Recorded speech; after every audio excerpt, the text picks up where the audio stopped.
Elena Richardson stepped out of the back seat of a rideshare car on a warm Tuesday afternoon, her sneakers hitting the sidewalk with a soft thud. The Grand Meridian Hotel loomed ahead, tall, elegant with tall arched windows and a canopy that looked like it hadn't been cleaned in months. She tilted her head slightly, taking it all in. This was her newest property. Bought just 6 weeks ago after months of negotiations, legal reviews, and quiet inspections. But today wasn't about paperwork or press releases. Today was about truth. She'd done this before, many times. Walked into her own hotels like any other guest, no fanfare, no announcement. She believed you couldn't really know how a place ran unless you experienced it the way real people did. Not as the owner in a tailored suit with a team trailing behind, but as someone who just needed a room for the night. So she wore faded jeans, a plain gray hoodie, and carried a small duffel bag with a change of clothes, a notebook, and her phone. Her hair was pulled back in a loose bun, no makeup, sunglasses perched on her head. She looked like anyone else coming in off the street. Tired, maybe a little curious. Definitely not someone who'd just signed a multi-million-dollar check to buy the whole building. The automatic doors hissed open as she approached. The lobby inside was grand in theory. High ceilings, marble floors, a chandelier that probably cost more than most people's cars. But something felt off. The air smelled faintly of stale coffee and cleaning spray that had been used hours ago. A potted palm near the front desk looked like it hadn't seen sunlight in weeks. And the staff? They were polite, sure, but distracted. The woman at the front desk barely looked up from her screen as Elena approached. "Checking in," Elena said, sliding her ID and a credit card across the counter. The clerk nodded, typed something, then frowned. "Name? L. Morgan," Elena replied smoothly. It was one of her go-to aliases. Simple, gender-neutral, easy to remember. A few keystrokes later, the clerk handed back the card and a key card. "Room 4 and 12, elevators to your left. Checkouts at 11. "Thanks," Elena said, tucking the key into her pocket. As she walked toward the elevators, she noticed a bellhop leaning against a pillar, scrolling on his phone. He didn't offer to help with her bag. Not that she needed it, but in a hotel like this, that kind of service should have been automatic. She made a mental note. The elevator ride was quiet. The carpet in the hallway on the 4th floor was worn near the corners, and one of the wall sconces flickered as she passed. She found room 412, swiped the keycard, and stepped inside. The room was clean. She'd give them that, but it felt tired. The bedding was neatly made, but the sheets looked thin. The mini fridge hummed loudly, and the artwork on the walls was generic. Blurry landscapes that could have been printed from any stock photo site. She walked over to the window and pulled back the curtain. The view was actually stunning, downtown Atlanta glittering in the late afternoon sun. But the window track was dusty, and the curtain rod wobbled when she touched it. She sat on the edge of the bed and pulled out her small notebook. Flipping to a fresh page, she jotted down a few quick notes. Lobby needs deep clean. Staff disengaged. Room 412. Lighting dim, mini fridge noisy, window hardware loose. She didn't write in full sentences. Just fragments. Enough to jog her memory later.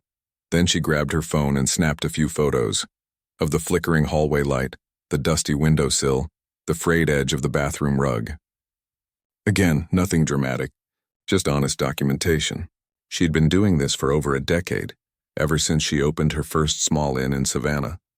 Back then, she'd slept on lumpy mattresses and fixed leaky faucets herself just to understand what her guests were experiencing.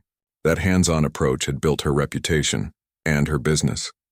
Now, with a growing portfolio of boutique hotels across the Southeast, she refused to lose that connection. Money could buy luxury, but only attention could build trust. After a quick shower and a change into fresh clothes, she decided to explore the rest of the hotel. She took the service stairs down to the 3rd floor, then the 2nd. Peeking into public spaces, the business center, empty, printer out of toner, the fitness room, treadmill blinking an error code, the lounge area, couches stained, magazines 2 years old. Each space told a story of neglect masked by surface-level tidiness. On the 1st floor, near the old ballroom entrance, she noticed a door marked, "Authorized personnel only." Curious. She tried the handle, locked. But through the small window in the door, she saw rows of vintage furniture covered in drop cloths, original pieces from when the hotel opened in the 1920s. According to the history she'd read during acquisition, she pulled out her phone and took a photo of the door label and the glimpse inside. Not to steal anything, just to remind herself to ask why. These historic items were locked away instead of being restored and showcased. That's when she first felt the shift in the air. A man in a dark polo, shirt and khakis appeared at the end of the hall. He didn't say anything, just watched her. She gave a small nod and kept walking, heading back toward the lobby. But now she noticed another staff member near the front desk whispering into a headset, and the bellhop from earlier was no longer on his phone. He was watching her too. She didn't panic. She'd been underestimated before. People often assumed a black woman traveling alone, dressed casually, couldn't possibly be in charge, especially not of a place like this. But assumptions were exactly why she did these visits, to catch what others missed, to see how people acted when they thought no one important was watching. Back in her room, she reviewed her notes. There was potential here, real potential.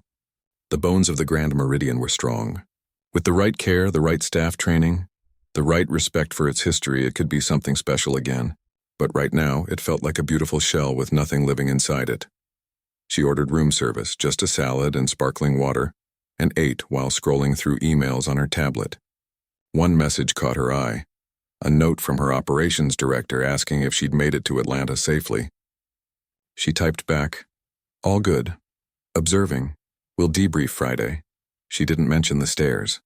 Didn't mention the locked door or the flickering lights. Not yet. She wanted to see how the next 24 hours unfolded. Would anyone notice her taking notes? Would anyone ask if she needed help? Or would they keep assuming she was up to no good? She turned off the lights and lay back on the bed, listening to the hum of the city outside. Somewhere down the hall, a door slammed. A couple laughed in the elevator. Normal hotel sounds.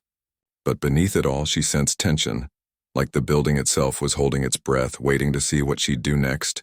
And she would. She always did. But what she didn't know yet was that someone had already decided what she was doing, and it wasn't checking in as a guest.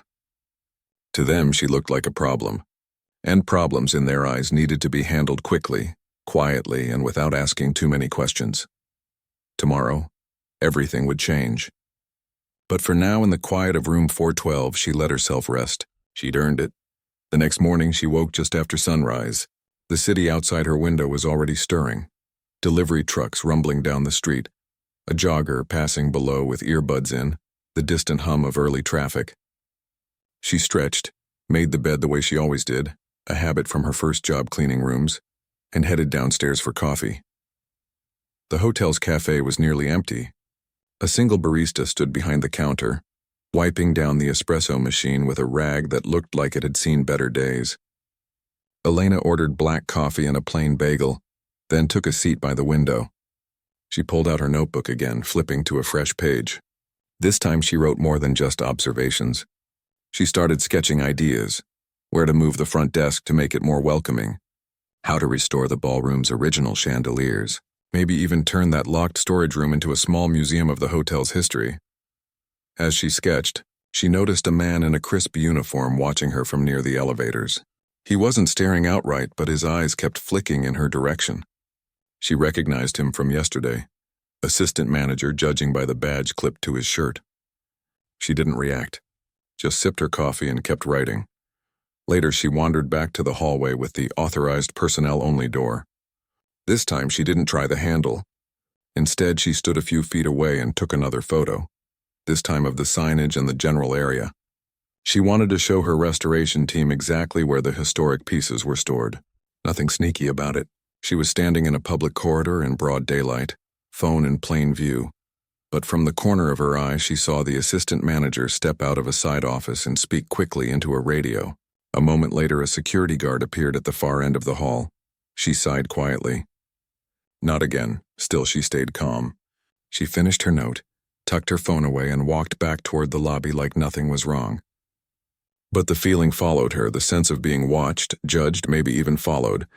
At the front desk, she asked politely, "Is there someone I can speak with about the hotel's history? I noticed some original furniture is stored away." The clerk blinked, then glanced toward the assistant manager, who had just walked up behind her. "We don't give tours of storage areas," he said flatly, arms crossed. His voice was polite but tight, like he was holding back something sharper. "I'm not asking for a tour," she replied evenly. Just wondering if those pieces are being preserved. They're part of the building story. He didn't answer right away. Instead, he studied her, really studied her, as if trying to place her or decide if she was telling the truth. His eyes dropped to her hoodie, her jeans, her worn sneakers, then back to her face. "Are you staying here?" he finally asked. "Yes. Room 412. He nodded slowly, but his expression didn't soften. "We've had some incidents lately. People pretending to be guests, taking photos, asking odd questions. We have to be careful." "I understand," she said. "But I'm just a guest interested in architecture." He gave a tight smile that didn't reach his eyes. "Of course. Enjoy your stay." She walked away, but the exchange stuck with her. It wasn't the first time someone had questioned her presence in a nice place. But it still stung, especially here in a building she now owned. She wasn't trying to cause trouble. She was trying to fix it. Back in her room, she reviewed her photos and notes. She decided to check out the rooftop terrace, something the marketing materials had boasted about, though she hadn't seen any signs directing guests there. She took the elevator to the top floor and found a heavy door marked "Rooftop Access, Staff Only." She tried the handle. Locked. But through a small window, she could see lounge chairs, string lights, even a small bar set up, everything covered in tarps. She pulled out her phone again, not to sneak a photo, but to record a short voice memo. "Rooftops ready to go, just needs cleaning and access opened." Huge missed opportunity. As she turned to leave, the assistant manager was standing there, flanked by 2 security guards. "Can I help you?" she asked, keeping her voice steady. "We need to talk," he said, stepping closer. "You've been taking pictures in restricted areas, asking about locked rooms, recording audio. That's not normal guest behavior." "I'm documenting my stay," she said. "I'm a designer. I notice details." "Then you should have mentioned that at check-in," he shot back. "Instead, you used a fake name." Her stomach dropped. "L. Morgan is a valid reservation, and guests aren't required to explain their professions at the front desk." One of the guards shifted his weight. "Ma'am, we've had thefts recently. Valuable items missing from storage. We can't have people snooping around with cameras." "I haven't touched anything," she said firmly. "I haven't even entered a single restricted room. I've been in public areas only." But they weren't listening, not really. Their minds were already made up. To them, she didn't fit the picture of someone who belonged here. Not in that outfit. Not alone. Not asking too many questions. "Come with us," the assistant manager said, gesturing toward the service elevator. "We're going to the security office." "I'd rather speak with the general manager," she said. "The general manager's been informed," he replied coldly. "And until we clear this up, you're not to take any more photos or wander the halls." She felt a surge of frustration, but she kept her voice calm.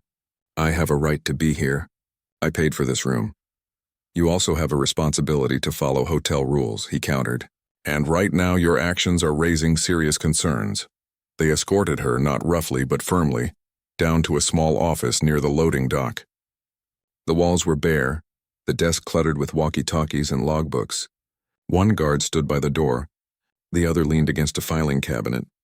The assistant manager sat across from her, arms folded. "Let's start over," he said. "Who are you really? And why are you here?" She looked him in the eye.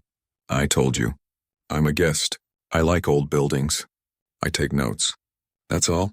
He leaned forward. "We ran your ID. L. Morgan doesn't match your real name. That's fraud, you know." "It's a common alias," she said, "used for privacy. It's on the reservation." The credit card cleared. There's no fraud, but he wasn't buying it. He picked up a radio. "Yeah, go ahead and call it in. We've got a suspicious person. Possible intent to steal proprietary assets." Her heart pounded, but she didn't flinch. "You're making a mistake." "Maybe," he said. "But I'd rather be safe than sorry." 10 minutes later, 2 police officers arrived. They were professional, calm, but clearly treating her as a person of interest.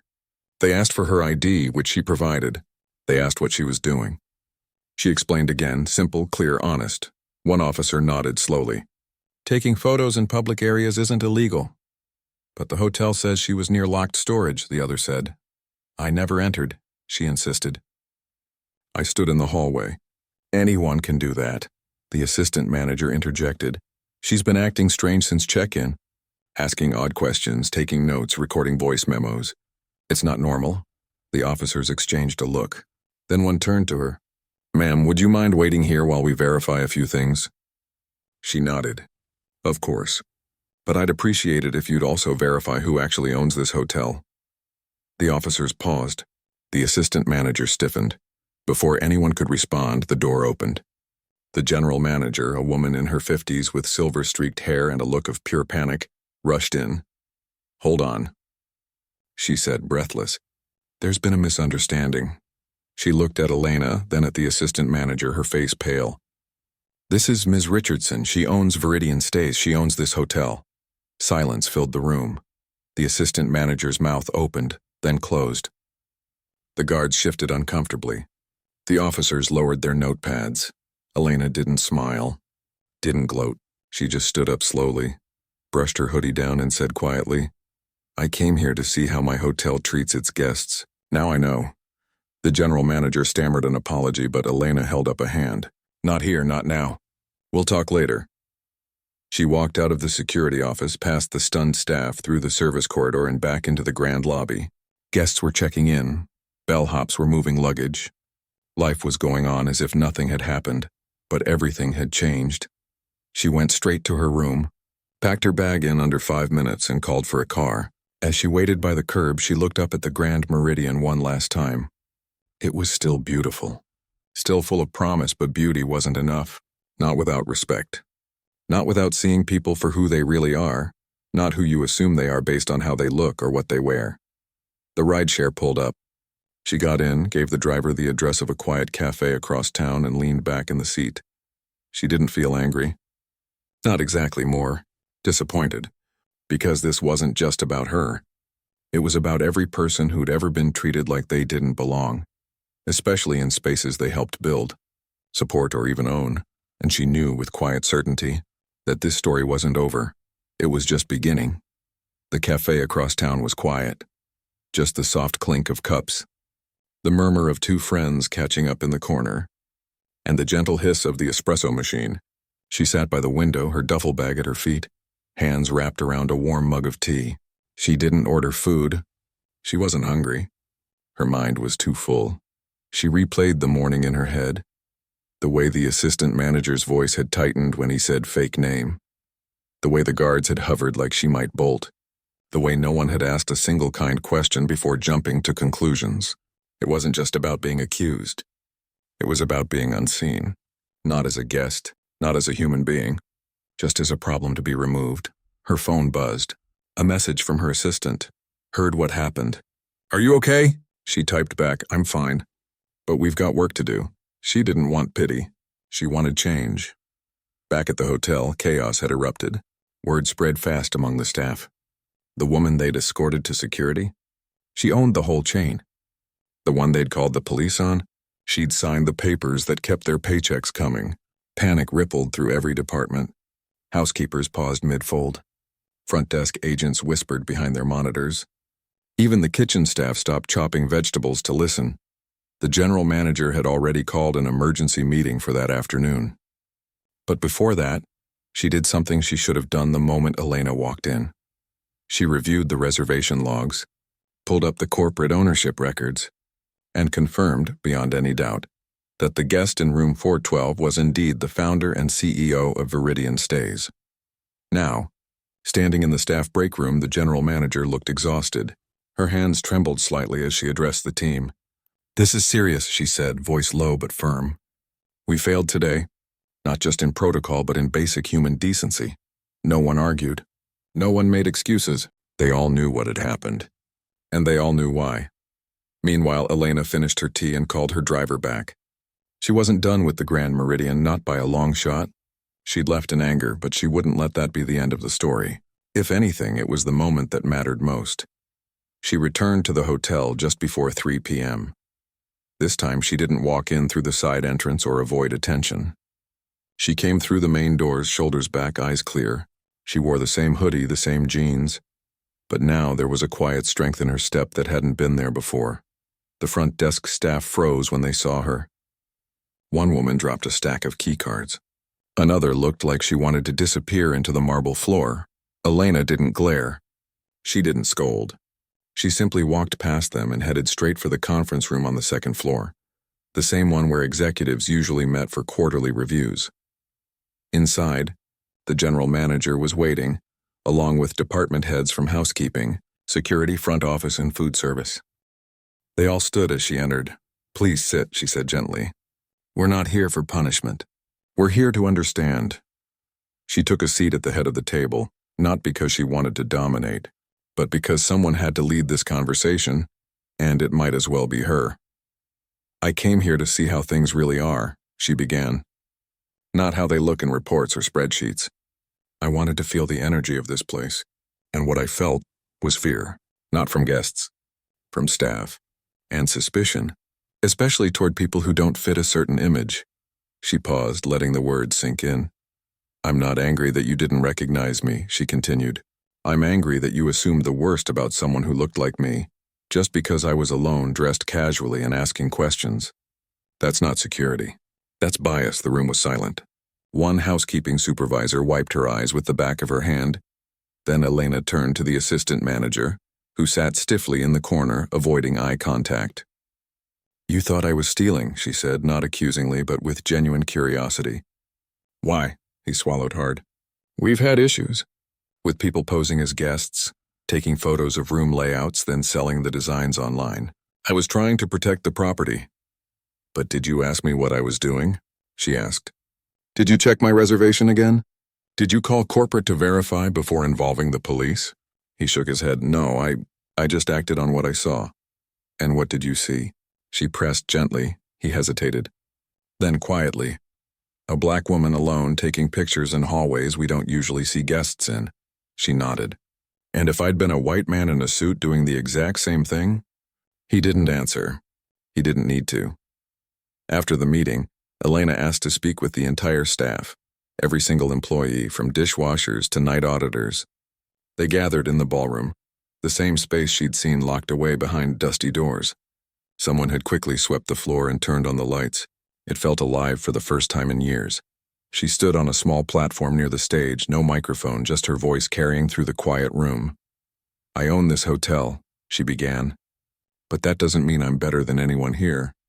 It just means I have a responsibility. To you, to our guests, and to the truth." She told them her story simply. How she started with one small inn. How she cleaned toilets and answered midnight calls herself. How she built this company not for fame or money, but because she believed everyone deserves to feel welcome somewhere. "Today," she said, "someone didn't feel welcome, me. And if it happened to me, someone with resources, with power, how many others has it happened to? How many guests have walked out of here feeling small, watched, or unwelcome, just because of how they looked?" No one spoke, but heads nodded. Eyes met hers with understanding. Then she made an announcement. Starting next week, every employee would go through new training, not just on customer service, but on unconscious bias, cultural awareness, and dignity in hospitality. There would be guest feedback sessions, anonymous suggestion boxes, and monthly listening circles where staff could speak openly about what they saw and felt. "And," she added, "we're reopening the historic wing. Those old pieces, they're not junk. They're our story, and we're going to restore them, together." As she stepped down from the platform, a housekeeper approached her. She was older, with kind eyes and hands that looked like they'd worked hard for decades. "Thank you," the woman said softly, "for seeing us. Not just the hotel, us." Elena squeezed her hand. "You're the heart of this place. Never forget that." Later that evening, as she prepared to leave for good, a young front desk agent stopped her near the lobby. "I'm sorry," the agent said, voice shaking. "I didn't say anything when I saw what was happening." "I should have," Elena smiled. "It's okay. But next time, speak up, even if your voice shakes." She walked out into the Atlanta night, the city lights reflecting in the hotel's tall windows. The Grand Meridian still had a long way to go, but for the first time in a while it felt like it was breathing again, and she knew. Real change doesn't start with grand speeches or new signs. It starts when someone chooses to see another person fully, without fear, without assumption, just as they are. That night, a guest recorded a short video on their phone. Just a quiet moment in the lobby, the staff talking warmly with visitors, the potted palm finally moved into sunlight. They posted it online with a simple caption, Something's different here today, and it was. The video didn't go viral right away. It was just a 30-second clip. Grainy, shot on a phone, no music, no flashy edits. A guest standing near the front desk, capturing a quiet moment. A housekeeper helping an elderly visitor find the elevator. A bellhop laughing with a family checking in. Sunlight finally hitting that once-neglected palm plant. The caption read, "Came back after last week's mess. Feels like a different place already." But people noticed. Someone shared it in a local Atlanta community group. Then a travel blogger reposted it with a short note. When ownership shows up, not just with money, but with heart. Within 2 days, the clip had tens of thousands of views. Comments poured in. This is how hospitality should be. Finally, a hotel that treats everyone like they belong. Who's the owner? I want to support this place. News outlets picked it up next. Not the big national networks yet, but local TV stations and online magazines. They called the hotel asking for comment. The general manager, now working closely with Elena, gave a brief statement. We're committed to learning, growing, and ensuring every guest and every team member feels respected. But the real story wasn't in press releases. It was in the small shifts happening every day inside the Grand Meridian. The assistant manager didn't lose his job. Instead, he was asked to take part in the new training program, not as a supervisor, but as a student. He sat in the same room as the housekeepers, the dishwashers, the night porters. He listened as a diversity facilitator talked about how assumptions can blind even well-meaning people. He heard stories from co-workers about times they'd been followed in stores, questioned in lobbies, treated like they didn't belong, even in their own workplaces. At first, he stayed quiet, but by the third session, he raised his hand. I thought I was protecting the hotel, he admitted, voice low. But I was really just protecting my own comfort. I'm sorry no one clapped. No one forgave him on the spot. But someone passed him a cup of coffee, and that was enough to start. Meanwhile, Elena didn't disappear after her visit. She came back, this time openly, with no alias, no hoodie disguise. She walked through the halls not as a secret inspector, but as a partner. She joined the housekeeping team for a morning shift, folding towels and restocking shampoo bottles. She sat with kitchen staff during lunch, asking about their favorite dishes and what guests ordered most. She even helped the front desk reorganize their welcome packets. Simpler language, clearer maps, a handwritten note on every folder. You matter here. Guests began to notice. Reviews started pouring in, not just 5-star ratings, but heartfelt messages. The staff remembered my name after one night. My daughter uses a wheelchair, and they'd already adjusted the room before we arrived. No asking needed. Felt seen. Felt safe. One afternoon, a woman checked in with her teenage son. She was tired, her eyes red-rimmed, luggage slightly battered. At the front desk, she hesitated before speaking. Is it okay if we're here? We don't look like your usual guests. The agent, a young woman who'd been too scared to speak up just weeks before, smiled warmly. Everyone who walks through that door is our usual guest. Welcome. The woman blinked back tears. Later, she left a note at the front desk. Thank you for treating us like we belong. We needed that more than you know. Back at corporate headquarters, Elena gathered her leadership team. She didn't want this to be just about one hotel. She wanted it to ripple outward. We're rolling out the Guest Dignity Pledge to every Viridian property, she announced. It's simple, see people, not profiles. Assume good intent. Speak up when something feels wrong, even if it's uncomfortable. The pledge wasn't a poster on a wall. It was built into hiring, training, and daily check-ins. New hires spent their first day not learning software, but listening. To longtime staff share what dignity looks like in action. Managers were evaluated not just on occupancy rates, but on team trust scores. And Elena made one more change. She created a community voice council at each hotel. Made up of frontline staff, housekeepers, servers, security guards.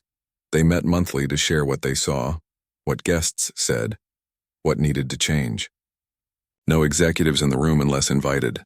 Just real talk, real solutions. At the Grand Meridian, the council's first suggestion was simple. Move the front desk slightly to the left, so it faced the entrance directly. Right now, one housekeeper explained, When someone walks in, they feel like they're being watched from the side, like they have to prove they belong before they're even greeted.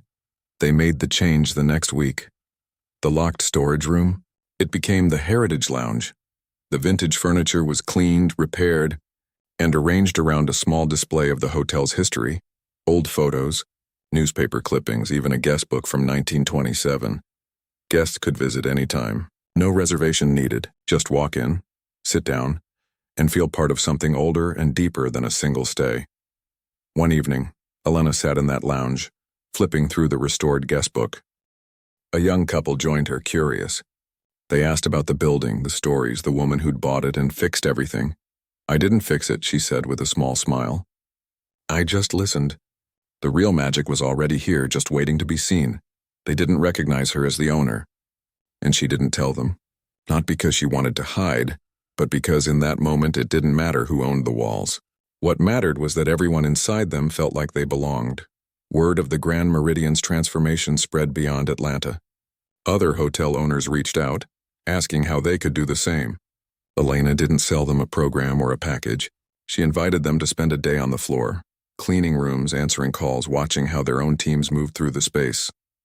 "You can't lead with empathy if you're always looking down from above," she told them. And then came the invitation. A TEDx stage, a spotlight, a chance to share her story with thousands. She almost said no. She wasn't looking for fame. But then she thought of all the people who'd ever been made to feel small in a place that should have welcomed them.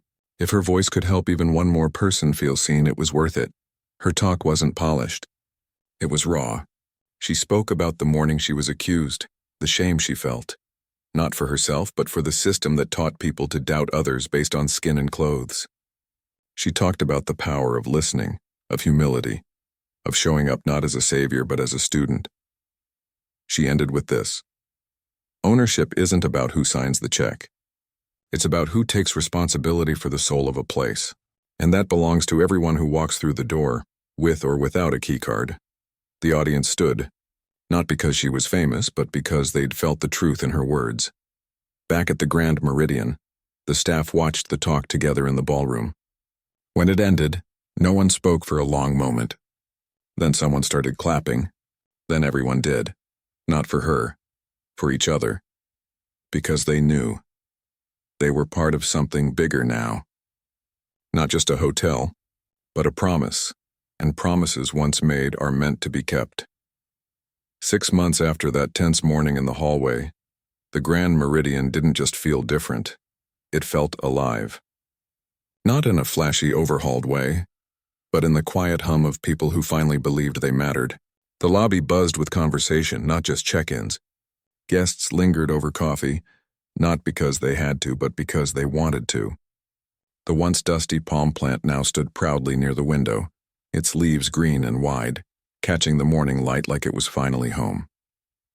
Elena still visited, but never in secret. She'd walk in through the front doors, greet the front desk team by name, and sometimes sit in the Heritage Lounge with a notebook, not to inspect, but to listen. She'd overhear guests talking about how the staff remembered their kids' names, how the housekeeper left little origami animals on the pillows, how someone had quietly upgraded a tired traveler to a suite just because they looked like they'd had a long week. That last one, it wasn't policy, it was care. And that's what had changed most. Not the furniture or the lighting, but the spirit. The assistant manager who'd called the police? He was still there, but in a new role, guest experience coordinator. He no longer stood with his arms crossed watching hallways. Now, he walked the floors with a small notepad, asking guests one simple question. What would make your stay feel more like home? He'd started a kindness log where staff could write down small acts they'd witnessed. A server staying late to help a lost tourist, a bellhop sharing his umbrella in the rain. Every Friday, those notes were read aloud in the break room. No rewards, no bonuses, just recognition that kindness mattered. The general manager had become a mentor to other hotel leaders across the region. She hosted monthly workshops on leading with humility, sharing how one moment of misjudgment had reshaped everything. We used to train people to spot problems, she'd say. Now we train them to see people, and the staff. They weren't just employees anymore. They were storytellers, hosts, guardians of a space that finally reflected their own dignity.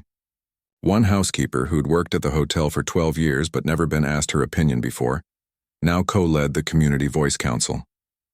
She'd suggested adding local art to the hallways, pieces from Atlanta artists, especially those from neighborhoods nearby. Guests loved it. Some even bought prints to take home. Business didn't just recover, it thrived. Occupancy rates climbed higher than they'd been in 5 years.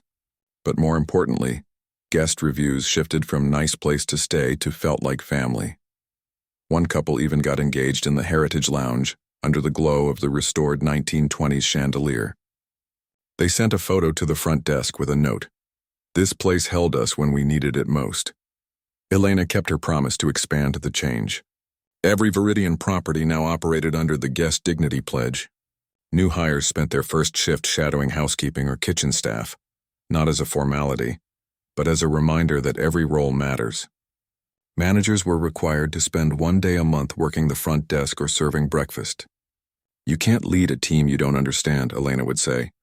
She also launched a partnership with local Black-owned businesses. The hotel's cafe now served coffee from a roaster in Sweet Auburn, pastries from a bakery in West End, and artwork from a collective in Castleberry Hill. It wasn't charity, it was community. And it showed guests that hospitality wasn't just about rooms and service, but about connection. One afternoon, Elena sat in the rooftop terrace, the same one she'd found locked and covered in tarps months before. Now it was open to all guests. String lights glowed softly as the sun set, and a small jazz trio played in the corner. She sipped iced tea and watched a group of friends laugh over shared plates. Below, the city pulsed with life. A young woman approached holding 2 menus.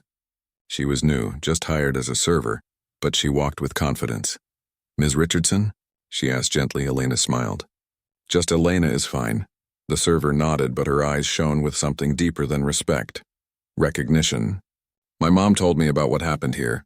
She works in hospitality too. She said your story gave her hope." Elena looked down at her hands. "I didn't do anything special. I just asked to be seen." "But you made space for others to be seen too," the young woman said. "That's everything."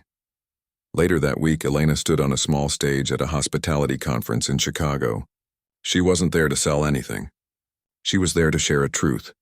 That excellence in service begins not with luxury linens or fancy lobbies, but with the simple act of believing someone belongs before they even speak. She told the story of the Grand Meridian without drama, without villains. She spoke about the fear, the shame, the silence, and then the slow, steady work of rebuilding trust. "Real change doesn't happen in boardrooms," she said. "It happens in hallways, in break rooms, in the quiet moments when someone chooses to ask, 'How can I help?' instead of 'What are you doing here?'" After her talk, dozens of people lined up to speak with her. Hotel owners, managers, even a few housekeepers who'd taken the day off to attend. One man, tears in his eyes, said, "I've been told my whole career to keep guests in their place. You reminded me that their place is wherever they stand." Back in Atlanta, the Grand Meridian hosted its first community night, an evening open to neighbors, not just guests. Local musicians played in the lobby. Kids did crafts in the ballroom. Elders from a nearby senior center shared stories over warm cider. The hotel wasn't just a business anymore. It was a gathering place. Elena stood near the entrance watching it all. No one treated her like a CEO. A teenager asked if she wanted a cookie. An older man offered her a seat. She accepted both with gratitude. As the night wound down, the housekeeper who'd first thanked her months ago walked over. "You know," she said, folding her arms with a soft smile, "I used to come to work just to get through the day. Now I come because I believe in this place." "That's the goal," Elena said. "No," the woman corrected gently. "That's the gift." Elena still made her quiet visits to other properties, sometimes in disguise, sometimes not. But now, when she walked into a lobby, she watched for something specific, not just cleanliness or speed, but warmth. Did the staff make eye contact? Did they smile like they meant it? Did guests look relaxed, like they could breathe? Because that's what it all came down to. Not perfection, not performance, but peace, the kind that comes when you know deep in your bones that you're welcome exactly as you are. Years later, travel magazines would call the Grand Meridian a model of modern hospitality. Industry awards would pile up. But the real measure of success wasn't in trophies or headlines. It was in the elderly woman who came back every month just to sit in the Heritage Lounge with her book. It was in the front desk agent who finally spoke up, and now trains others to do the same. It was in the assistant manager who, on his daughter's birthday, brought her to the hotel and said, "This is where I learned to see people," and it was in Elena herself who never stopped believing that a building is only as strong as the humanity inside it. The Grand Meridian still stood tall in downtown Atlanta, but its true foundation wasn't marble or steel. It was respect, and that, once built, could never be shaken. There was no grand finale, no dramatic courtroom scene or tearful apology on national TV. Real change, the kind that sticks, rarely shouts. It whispers, in the way a front desk agent leans forward with genuine interest, in the quiet pride of a housekeeper arranging fresh flowers in a hallway, in the unspoken understanding that everyone who walks through the door carries a story worth honoring. A year after that morning in the security office, the Grand Meridian had become something rare, a place where excellence and empathy lived side by side. But the real test wasn't in glowing reviews or full occupancy charts. It came on an ordinary Tuesday in late October, when a woman arrived with 2 small suitcases and tired eyes. She didn't look like the usual guest. Her coat was worn at the elbows, her shoes scuffed, and she hesitated before stepping fully into the lobby, as if unsure she'd be allowed to stay. She approached the front desk, voice barely above a whisper. "I have a reservation, under L. Morgan." The agent, a young man who'd joined the team just months earlier, didn't flinch. He didn't glance at his manager or narrow his eyes. He simply smiled, checked the system, and said, "Welcome back, Ms. Morgan. We've been expecting you." Because they had. Elena had returned not to inspect but to witness. She'd booked the same room 412 and planned to stay just one night. This time she wasn't taking notes. She was just being. As she rode the elevator up, she noticed the flickering hallway light was gone, replaced by warm, steady bulbs.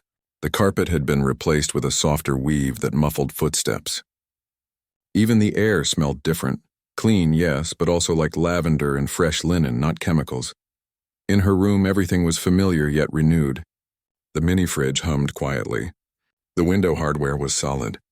And on the bedside table sat a small card, handwritten, "So glad you're back. Rest well, the team." She didn't cry, but her chest felt full. The next morning, she went down to the cafe. The same barista was there, but now the counter gleamed. The pastries were from a local black-owned bakery, and the coffee beans came from a women-led co-op in Ethiopia. She ordered her usual black coffee, plain bagel, and sat by the window. A housekeeper passed by, paused, and smiled. "Room 412 still treating you right?" Elena nodded. "Better than ever," the woman chuckled. "Good. We take pride in that room now. Funny how one space can teach you so much." They didn't say more. They didn't need to. Later, Elena wandered toward the Heritage Lounge. A school group was visiting, middle schoolers from a nearby public school learning about Atlanta's architectural history. Their teacher pointed to the original fireplace, the hand-carved moldings, the guest book display. This hotel almost forgot its own story, she told them. But then someone reminded it to listen. One student raised a hand. Was it the owner? The teacher smiled. It was everyone who decided to care. That afternoon, Elena sat in on a community voice council meeting. No executives. Just staff, housekeepers, servers, security, front desk, sharing what they'd seen that week. One server mentioned a guest who'd been crying quietly in the lobby. She'd brought her tea and sat with her for 10 minutes, no questions asked. A night porter talked about helping a lost dog find its owner after it slipped out of a guest's room. A dishwasher shared how a regular guest now asked about his kids by name. These weren't policy violations or service metrics. They were moments of humanity. And they were now the heartbeat of the hotel. After the meeting, the general manager found Elena in the courtyard garden, a new addition, filled with native plants and benches where guests could sit in silence. "You could have shut us down after what happened," she said softly. "Why didn't you?" Elena looked at the blooming magnolias. "Because I believed the problem wasn't the people. It was the system. And systems can change if the people inside them are willing to grow." "And they were," the manager said, eyes glistening. "Because you let them," Elena replied. "That evening, The hotel hosted a small gathering, not for guests but for the staff and their families. There were grilled vegetables, live music from a local guitarist, and kids running between tables with glow sticks. Elena sat at a picnic table with the housekeeping supervisor, the young server from the rooftop, and the assistant manager, now leading a new inclusion in action program across the company. No one treated her like a boss. They passed her a plate, asked about her week, laughed at a silly story from the dishwasher's nephew. For a few hours, the Grand Meridian wasn't a business. It was a home. As the night deepened, Elena walked back through the lobby one last time before heading out. The chandelier glowed softly. The palm plant swayed gently in the breeze from the open doors. A couple checked in, holding hands, looking nervous. Maybe it was their first nice hotel stay. The front desk agent greeted them warmly, offered a map of local Black-owned restaurants, and upgraded them to a room with a view, just because. Elena watched from the shadows, unseen. And she smiled. She didn't need to step in. The work was already being done, by people who now understood that hospitality isn't about perfection. It's about presence, about seeing someone, really seeing them, and saying without words, "You belong here." On her drive back to the airport the next morning, she scrolled through her messages. One stood out, a photo from the general manager. It showed the staff gathered in the ballroom holding a banner that read, "Thank you for seeing us." Below it, a simple note, "We'll keep seeing others." Elena saved the photo, not as proof of success but as a promise, to herself and to every place she'd ever call home. Back at corporate, she updated the company's mission statement. It used to read, "Deliver exceptional boutique experiences." Now it said, "Create spaces where everyone feels they belong, starting with the people who make it possible." And that became the new standard, not just for Viridian stays, but for every partner, every vendor, every future property. Years later, when people asked how one hotel changed an entire company's culture, Elena never took credit. "It wasn't me," she'd say. "It was the moment we all chose to believe that dignity isn't earned, it's given, freely, fully, always." The Grand Meridian still stands today. Tourists visit for its history, locals come for its heart, and every new employee on their first day is taken not to an office but to room 412. They're told the story, not as a warning, but as an invitation. This is where we learn to see each other.